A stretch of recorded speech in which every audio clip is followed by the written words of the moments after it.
What's up? Welcome back. Remember, I'm Yamauchi, aka the Muscle Ball. I'm a 5-time competitor, 3-time Vegas national finalist. I ended up falling this past season, season 11, in the city qualifiers in Cincinnati on the balance. The next day, I went in and I tested. And I got to test city finals, and I'm going to tell you about the obstacles that I ran, how I felt that they felt, give you some insight on it in the future. If these obstacles ever come back, you can come back to this video. It might help you out. All right, let's do it.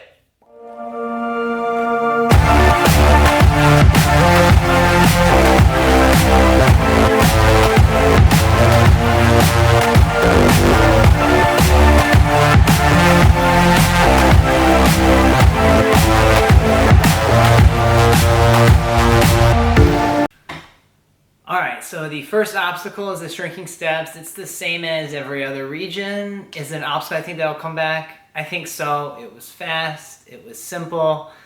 The way it felt the first night when I ran it, I was surprised how much it kind of felt unsteady. But as long as you keep that weight forward and you keep your feet in the middle, you'll be all right. It's just one of those commit and go type things.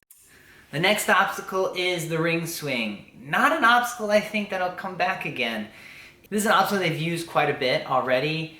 It took out a decent amount of people still. It's more of a technical obstacle. You have to do the hip hop at the right time to get that ring on top. And then that transfer over to the second ring is also the next tricky part, where you have to change your momentum from side to straight forward and back. And when you pop it off, you don't want to get crooked because that makes the dismount hard, and if you hit the pads or use the pads, you get DQ'd.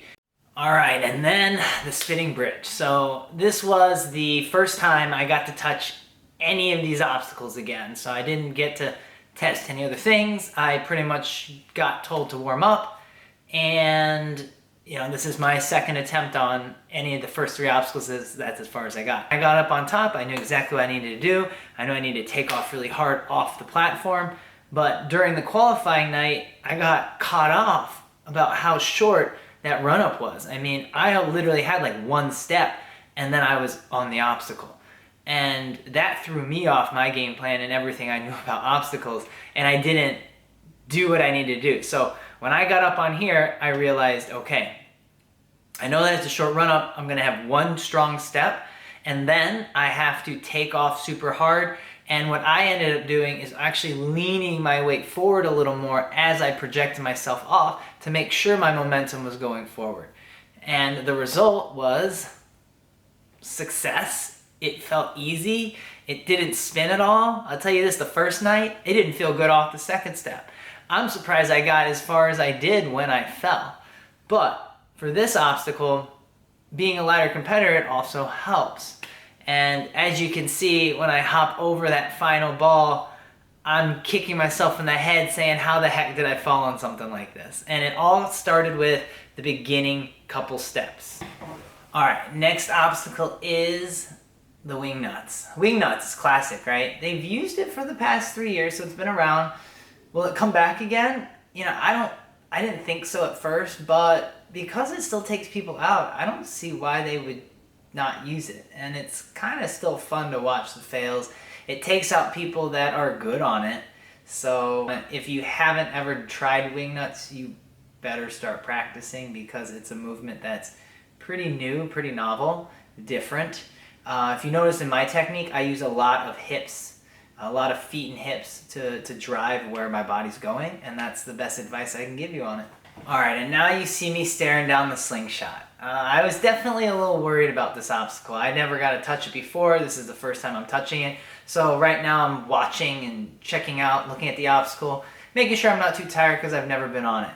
Now this version is a little bit easier than the previous version from qualifying night, but still, the hard part is the drops. The obstacle itself feels pretty straightforward. For me, it feels like a lot of hip, a lot of kick, and then just reach forward with the arm. So if you're comfortable on salmon ladder, it's not too different. I would just go with what you're comfortable with. It's not too bad.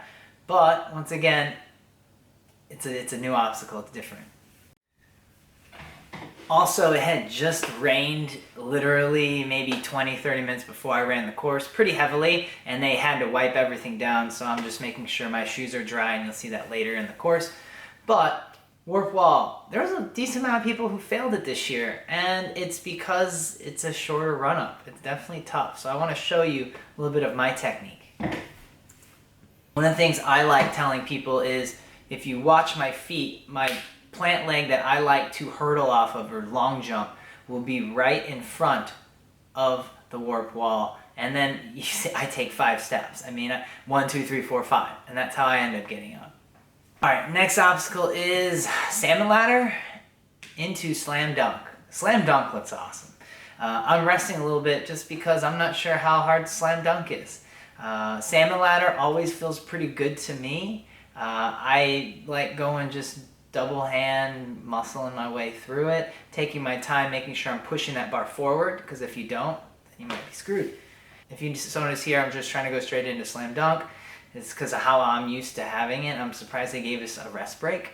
I couldn't quite reach it, so I had to jump.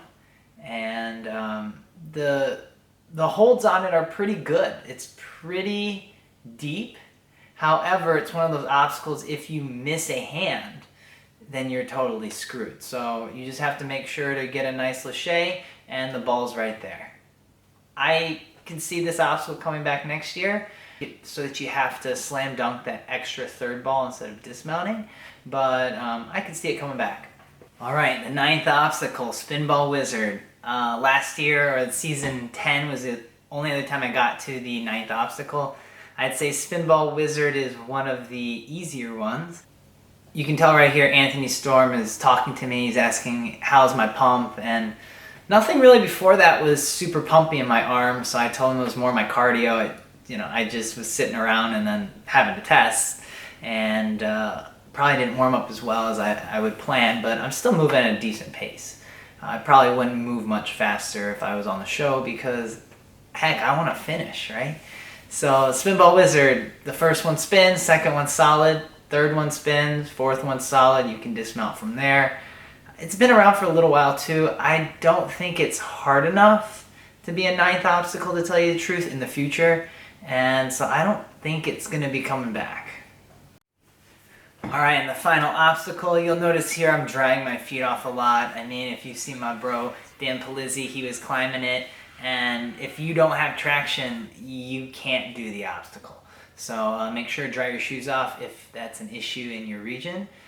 But for me, I fit pretty well in there. I've got pretty good glute strength.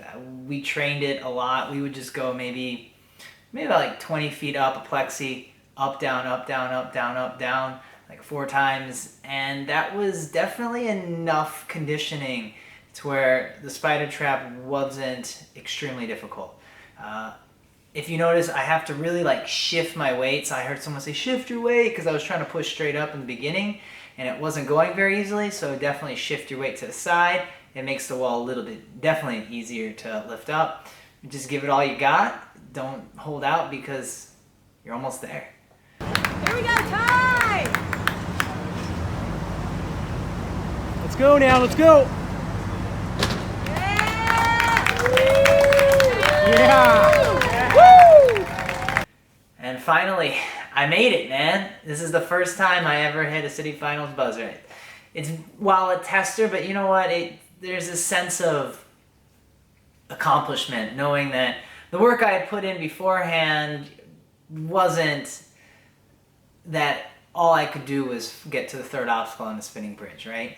And that was meant more to me probably than anyone else. And I always have to tip my hat off to Adam Sheldon, all the producers that let me come back and test, because it's really an invaluable process to even touch these obstacles. I think sometimes, or most of the time, even testers get more experience than people who don't follow the show. All right, so that's the end of the video. There's no more. Thank you for watching. I hope you liked it. Make sure you subscribe, leave a comment down below. All right, see you.